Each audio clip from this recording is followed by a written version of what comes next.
గుండె జబ్బులతో జన్మించే చిన్నారులకు ఉచితంగా రాష్ట్రంలో వైద్య సేవలు అందించే కార్యక్రమానికి శ్రీకారం చుట్టింది శ్రీ సత్యసాయి సంజీవని ట్రస్ట్. అసలు ఎక్కడ ఎలాంటి సేవలు అందిస్తారు, రూపాయి ఖర్చు లేకుండా చికిత్స చేయడం సాధ్యమేనా అనే అంశాలపై ట్రస్ట్ చైర్మన్ శ్రీనివాస్తో ఈటీవీ ముఖాముఖి. పుట్టుకతోనే గుండె సమస్యలతో పుడుతూ ఎంతోమంది 100 ఏళ్ల జీవితాన్ని 10-15 రోజులకే కోల్పోతున్నటువంటి పరిస్థితి. ఈ నేపథ్యంలోనే తల్లి గర్భం నుంచి వచ్చేటప్పుడే బిడ్డ గుండె జబ్బులతో గనక జన్మించినట్లయితే అలాంటి వారికి ఉచితంగా సేవలను అందించేందుకు ముందుకు వస్తుంది Shri Sathya Sai Sanjeevani centre for child heart care and research. ప్రస్తుతం మనతో ఉన్నారు ఈ యొక్క సెంటర్కి సంబంధించినటువంటి చైర్మన్ శ్రీనివాస్ గారు. మరిన్ని వివరాలు ఆయన మాటలు తెలుసుకుందాం. నమస్తే సార్. సో ఎందుకని కంజెనిటల్ హార్ట్ డిసీజ్ మీదే ప్రత్యేకంగా సేవ చేయాలి అనుకోవడానికి ఏదైనా కారణం ఉందా? మన దేశంలో గుండె జబ్బులతో పుట్టిన పిల్లలు సర్వముఖ అధికంగా ఉంటారు ఈ దేశంలో. కానీ ఈ వ్యాధిని నివారణ చేసే సంస్థలు మన దేశంలో లేవు. నాకు తెలుసు మీరు సత్యసాయి సంస్థల్లో మీరు పనిచేసిన వాళ్ళు, అందుకు ఇదిగిన మీరు ఒక సంకల్పంగా మీరు ఒక గురిగా తీసుకోగలిగితే దేశానికి ఎంతో ఉపయోగంగా ఉంటుంది అని నాకు డాక్టర్ కేశవ్ దేశిరాజు గారిని వారు చెప్పడం జరిగింది. అది నాకు మార్గదర్శనం అయింది. సార్, అయితే మీరు స్టార్ట్ చేసింది ఒకే స్టేట్లో, కానీ ఇప్పుడు అనేక ప్రాంతాల్లో ఉన్నాయి. మొత్తం ఎన్ని సెంటర్స్ ఇప్పుడు ఈ ట్రస్ట్ కింద ప్రధానంగా ఈ పీడియాట్రిక్ హార్ట్ కేర్ గురించి పనిచేస్తున్నాయి? ఛత్తీస్గఢ్లో ప్రారంభమైంది. అది ఒక దేశం చిన్నపిల్లల గుండె జబ్బు కేంద్రంగా దేవుడి కృపతో అందరి సహకారంతో అది ఏర్పడింది.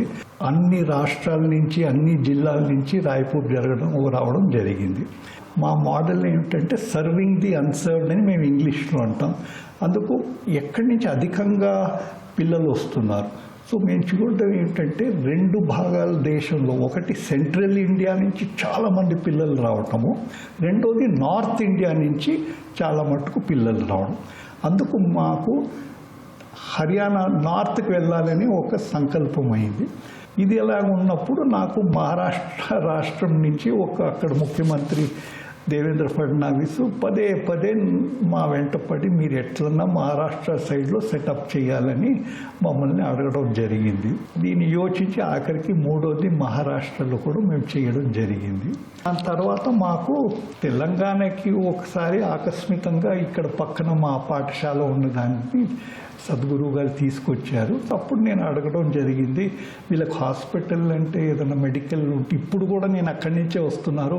ఆ ప్రిన్సిపాల్ ఇప్పుడు అది కూడా అడిగారు, సార్ మీది ఓపెన్ అయినప్పుడు ఒక డాక్టర్ కొంచెం మాకు ఇక్కడ పంపించారంటే తప్పగా ఇచ్చాము. సో దీంతో నాకు ఒక యోచన వచ్చింది. తర్వాత మీకు చెప్పినట్టు ఇక్కడ మన నాయకుడు హరీష్ రావు అనే ఒక మహానుభావుడు నన్ను కలవడం జరిగింది. ఆయన ఎట్టు పరిస్థితిలో మీరు చైల్డ్ హార్ట్ సెంటర్ ఈ స్టేట్లో కావాలంటే మాకు గవర్నమెంట్లో లేదు, ఇది మీరు చేస్తే బాగుంటుందని.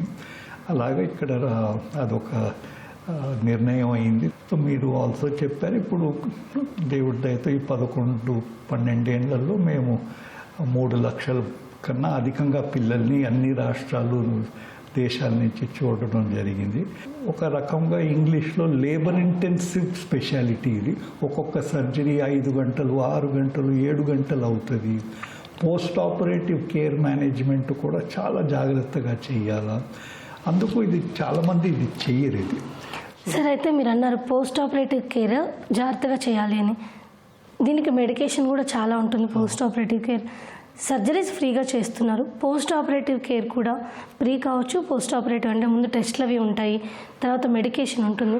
అవన్నీ కూడా ఈ సత్యసాయి సంజీవని హాస్పిటల్స్లో పూర్తిగా ఫ్రీగా ఇస్తారా పిల్లలకి? ఇక్కడిది ఉండే సర్వీసెస్ ఏదైనా పేమెంట్ ఉంటుందా, మొత్తం ఫ్రీగానే ఉంటుందా?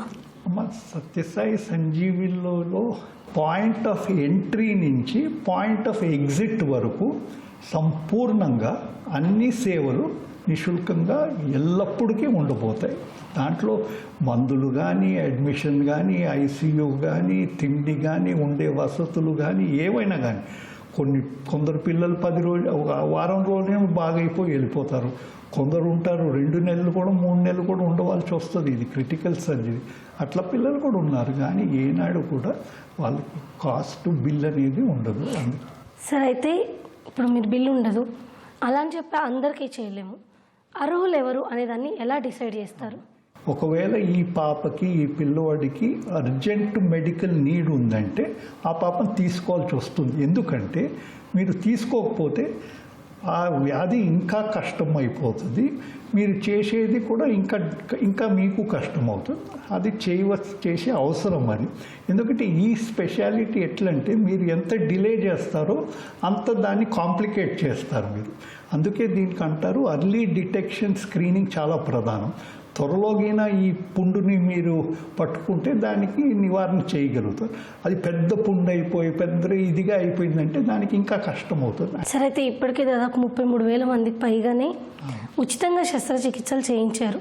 ఎలా అనిపిస్తుందండి ఇంత హ్యూజ్ అమౌంట్? ఎందుకంటే ఒక సర్జరీకి అరౌండ్ 3 to 5 lakhs ఈజీగా ఖర్చు అవుతుంది ఈ దీనికి సంబంధించి చూస్తే. సో ఇంత అమౌంట్, ఇంత బడ్జెట్ ఎట్లా మేనేజ్ అవుతుంది? ఒకరంటారు మీరు త్యాగం చేశారంటారు. నేనంటాను నా సేవా భాగ్యం ఇది, నా ఎంతో అదృష్టం ఇది సేవ చేయడానికి నేను అంటాను. ఇప్పుడు కూడా మొదటి అడుగు మీరు ఎత్తాల.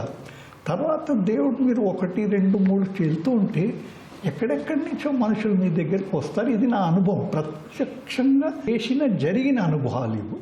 మంచి పనికి ఎప్పుడు సహకారం ఉంటుంది ఉంటుందమ్మా. సరే అయితే చివరిగా చాలామంది తల్లిదండ్రులు పిల్లల్లో ఇబ్బంది ఉందని తెలియక కొంతమంది సరిగ్గా చూయించరు, కొంతమంది తెలిసిన ఆర్థిక ఇబ్బందుల వల్ల చూయించరు. మీలాంటి ఒక చారిటీ దాని ద్వారా పిల్లల జీవం నిలబడుతుంది, వాళ్ళ ప్రాణం ఉంటుంది. సో వాళ్ళకి పీపుల్కి మీరేం చెప్తారు? ఈ సర్వీసెస్ అవైల్ చేయడానికి వాళ్ళు ఎప్పటి వరకు యాక్సెస్, అంటే ఎలా యాక్సెస్ ఉంటుంది వాళ్ళకి? దీని ద్వారా మీరేం సర్వీస్ ఇవ్వబోతున్నారు? మీ మెసేజ్ ఏంటి? అమ్మా, ఇది చాలా మంచి మాట మీరు అన్నారు. అవేర్నెస్ అనే పదం ఇది ఒక ప్రతి సొసైటీ, ఒక ప్రతి వర్గంకి ఇది ఇంపార్టెంట్ అమ్మా. ఎవరన్నా కష్టంలో ఉంటుండిపోతారంటే దానికి ఎట్లా మనం అడ్రస్, అవేర్నెస్ చేయడం అనేది మన ధర్మము, అది మన డ్యూటీ అమ్మా. అది మాది 2 భాగాలు ఉంటాయమ్మా. మేము ఈ 4 గోడల లోపల చేసే సేవలు ఒకటి, ఇంకోటి మాది పబ్లిక్ అవుట్రీచ్ ప్రోగ్రామ్స్లో మేము చాలా యాక్టివ్. ఇక్కడ మాత్రం ఆ సేవలు జరగవు. మేము ఒక హోల్ టీం ఎప్పుడు కూడా ఫీల్డ్లోకి వెళ్తుంది. అది చాలా స్ట్రక్చర్డ్గా జరుగుతుంది. మేము ఒక డిస్ట్రిక్ట్ ఎత్తుకుంటాము. డిస్ట్రిక్ట్లో బ్లాక్స్ ఉంటాయి. ఒక్కొక్క బ్లాక్లో ఎత్తుకొని అక్కడ అంగన్వాడీస్ కానీ, స్కూల్స్ కానీ, స్మాల్ ఆశా వర్కర్స్ దగ్గర నుంచి లేదా ప్రైమరీ హెల్త్ కేర్ సిస్టమ్ నుంచి అక్కడి నుంచి స్క్రీనింగు, ఎడ్యుకేషన్ చేసే బాధ్యత కూడా మాది. ఎందుకంటే అక్కడే మేము detection and screening and awareness తీసుకొస్తాం. అది మా వరకు. అది అక్కడి నుంచి మేము పిల్లల్ని తీసుకొస్తాం కూడా, ఎందుకంటే త్వరగా పట్టుకోవచ్చు ఆ వ్యాధిని. ఇంకోటి వాళ్ళంతా వాళ్ళు ఇక్కడికి వచ్చేది అది జరుగుతుంది. మంచిని మనము అవేర్ చేస్తాము, అందరికీ తెలుపుతాము. అంతకన్నా గొప్ప సేవ ఏంటమ్మా? పాపం ఎవరో దూరంలో ఉన్న వ్యక్తికి, ఒక పరివారానికి ఒకవేళ ఇదిగిన తెలిసిందంటే, మీ ద్వారా వాడు ఇక్కడికి వచ్చారంటే, వాడి జీవన దానం అయిందంటే అంతకన్నా మహాపుణ్యం, అదృష్టం ఏంటి మనకి? తప్పకుండా సార్. ఈటీవీ తరపున మా వైపు నుంచి ప్రత్యేకంగా ఖచ్చితంగా ప్రజల్లోకి ఈ విషయాన్ని తీసుకెళ్ళడానికి పూర్తి స్థాయిలో మేము కృషి చేస్తాం. Thank you so much. చాలా ధన్యవాదాలమ్మా. చాలా నమస్కారం అమ్మా. శ్రీ సత్యసాయి సంజీవని చారిటబుల్ ట్రస్ట్ ద్వారా దాదాపు 33,000 మంది పైగా చిన్నారులకు ఉచితంగా గుండె శస్త్రచికిత్సలు చేయడమే కాదు, ఇకపైన తెలంగాణతో పాటు ఇతర రాష్ట్రాల నుంచి ఇక్కడికి రావాలనుకునే వారికి కూడా పూర్తి స్థాయిలో సేవలు అందుబాటులో ఉంటాయి అని చెబుతున్నారు ట్రస్ట్ చైర్మన్ శ్రీనివాస్ గారు. కెమెరా పర్సన్ బాలాజీతో రమ్య, ఈటీవీ న్యూస్, హైదరాబాద్.